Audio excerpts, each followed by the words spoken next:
feet up.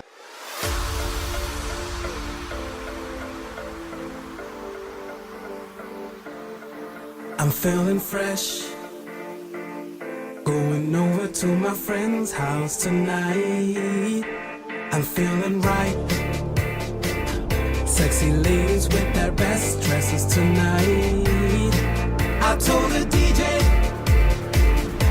to turn up the sound, it's about to get down. It's about to get down. So turn up the sound,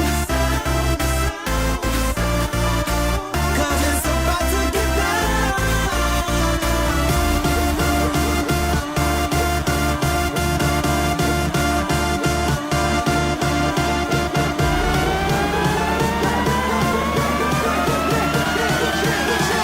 Put your hands up for the world.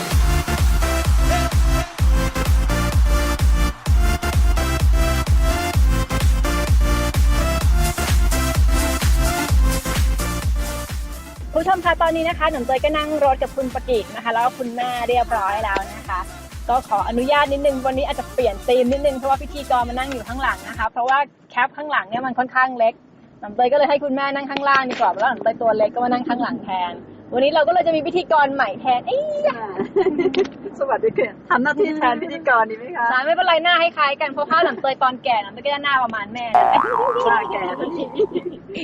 วันนี้คุณประกิตจะพาไปไหนคะเนี่ยก็ตอนนี้จะไปไหนกันคะจะขึ้นภูครับผมที่อำเภอภูเรือจังหวัดเลยนะครับก็จะพาขึ้นยอดภูเรือนะครับช่วงเย็นครับก็จะไปชมพระอาทิตย์ตกดินตามปกติคนส่วนใหญ่เขาจะมาดูพระอาทิตย์ขึ้น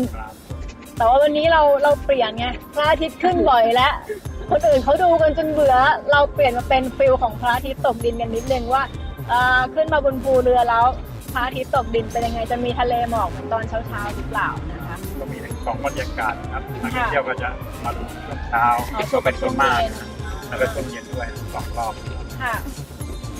แล้วเดี๋ยวก็จะได้มาดูกันนะคะทีนี้การเลือกใช้รถค่ะคุณมกิจมีหลักการเลือกใช้รถยังไงคะถึงทำมาถึงเลือกคันนี้คะคือใช้รถแคปคันนี้นะครับก็เน้นความ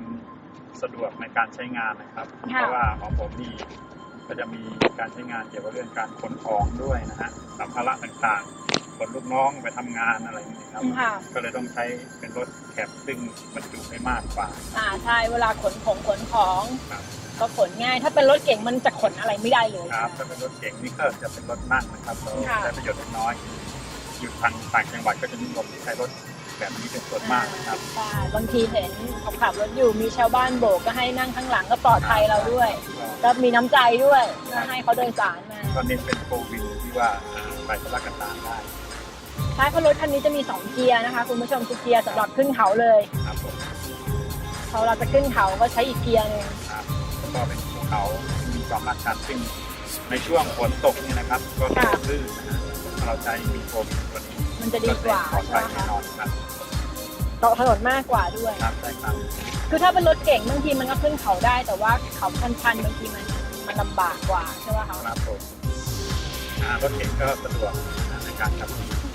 ในเมืองใหญ่มากกว่านะครับเพราะว่าอยู่ต่างจังหวัดนี่นะครับ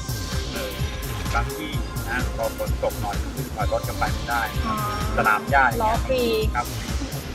ถ้าเป็นโควิดมีโอเคครับลงไปก็ขึ้นได้สบายก็ตัดปัญหาเรื่องความยากลำบากในการขับขี่ค่ะก็เดี๋ยวพาขึ้นไปดูลำบากจริงๆเพราะว่าทางขึ้นภูเรือมันก็จะชันนิดนึงก็เดี๋ยวจะได้พาไปดูกันนะคะแต่ทีนี้ก็เดี๋ยวตอนนี้ก็ให้ถามนิดนึงเพราะว่าการขับรถในกรุงเทพที่รถติดกับการขับรถทางไกลกับต่างจังหวัดอันไหนยากง่ายกว่ากันคะ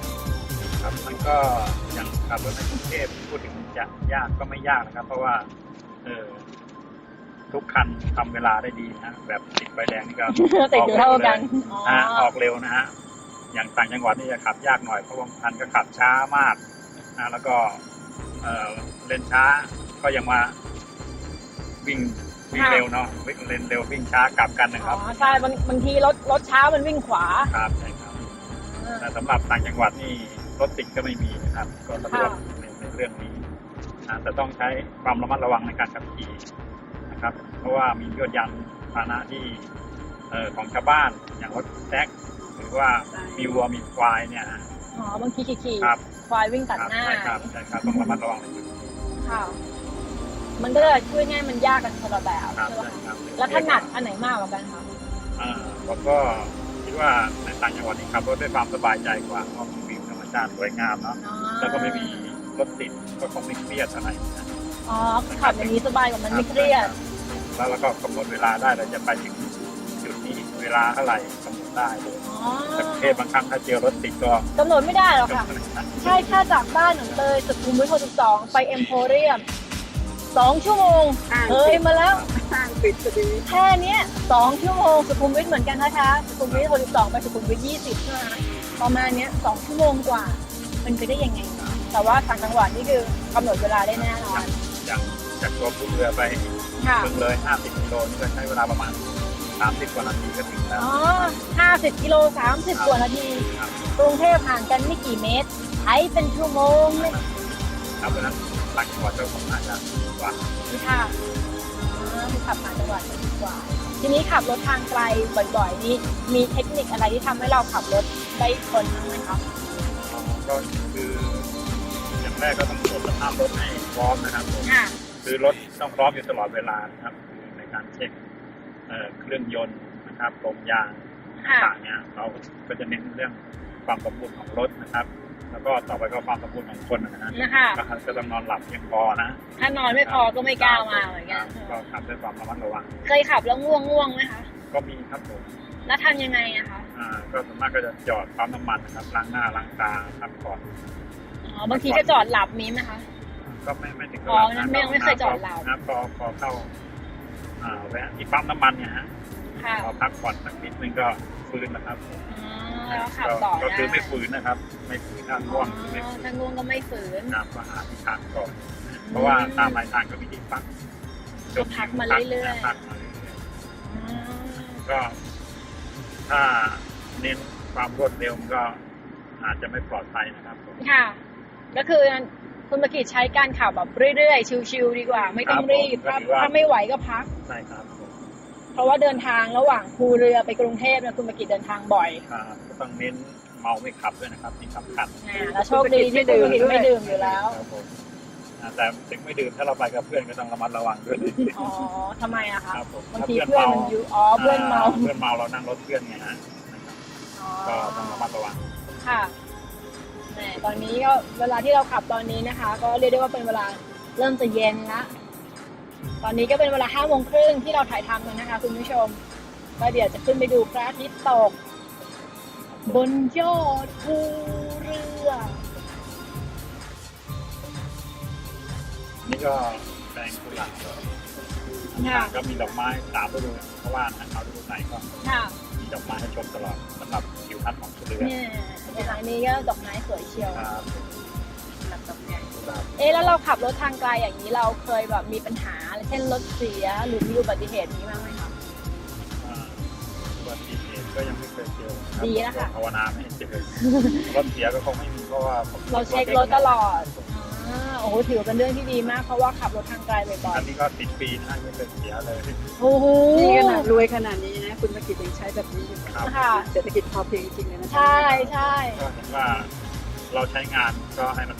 เหมาะสมกับรถ ก็รถไปรักษาก็ขับสบายอยู่เลยนะ คันนี้นี่ยังใหม่กิฟอ่ะกิฟอย่างนี้เนี่ยค่ะ ครับ เราขับทางไกลบ่อยๆอย่างนี้เราจำเป็นต้องมีสิ่งศักดิ์สิทธิ์ในรถด้วยไหมคะ ครอบก็เป็นสิ่งที่ยึดเหนี่ยวใจนะครับ ค่ะ ก็อย่างน้อยๆก็เห็นแล้วก็เราจะได้สะกิดใจว่าขับเร็วไปหรือเปล่าเนาะหรืออาศัยสิ่งศักดิ์สิทธิ์อย่างเดียวไม่ได้บางทีเราก็ต้องอาศัยตัวเราด้วยรถคันนี้นะคะคุณผู้ชมต้องบอกเลยไม่ได้รับแต่คนอย่างเดียวรถคันนี้เป็นรถที่รับส่งพระด้วยนะคะเพราะคุณประกิตธรรมะธรรมโมอยู่หลวงพ่อนี่จะนั่งไปด้วยตลอด ใช่ครับก็มีกิจนิมนต์อะไรก็พาท่านไป ก็คือพาท่านไป ครับ ก็ถือว่าเป็นผู้ชายที่ธรรมะธรรมโมคนหนึ่งนะคะคุณผู้ชมนอกจากตอนกลางวันเนี่ยเป็นนายธนาคารนะคะเป็นผู้จัดการธนาคารผู้จัดการใหญ่นะคะตอนเย็นก็มาดูรีสอร์ทเองมาดูกรีนฮิลรีสอร์ทเองเช้าเนี่ยก่อนไปทำงานไปช่วยหลวงพ่อบิณฑบาตบ้างรับกิจนิมนต์บ้าง วันหนึ่ง24 ชั่วโมงก็จะหมดไปกับภารกิจตรงนี้หมดเลย ก็จัดสรร เริ่มจัดสรรเวลาดีๆใช่ไหมคะ ครับ ข้อสำคัญธุรกิจที่ยัง โส ด้วยนะคะเนี่ย ดโสดอยู่ตรงนี้ มาพระอาทิตย์กำลังจะรับขอบฟ้าแล้ว อันนี้เรามาทางวัดป่าห้วย ก่อน ลา ที่ ด จะขึ้นภูเรือ ก็อยากจะ ค่ะ พาไว้ที่วัดห้วยลาดก่อนครับซึ่งใครมาก็ต้องมาสักการะที่ มาพูดถึงพระปุ๊บคุณมกิจก็พาเข้าวัดเลย เข้าวัดก่อนดีครับนี่ก็ไหว้พระก่อน ค่ะเราก็จะแวะทำบุญกันสักนิดหน่อย ครับขณะนี้เราก็มาถึงวัดป่าบ้านห้วยลาดแล้วนะครับ ซึ่งวัดนี้นักท่องเที่ยวส่วนมากมาก็ต้องมาแวะเที่ยวนะครับ เพราะเป็นวัดที่พระเจ้าอยู่หัวกับพระราชินีท่านทรงอุปถัมภ์ไว้นะก็ขอเชิญไปชมบนศาลาครับ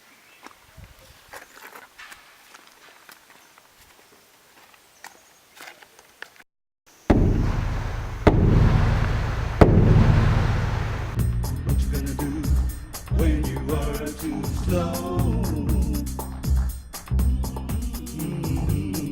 What you gonna do when you are too slow?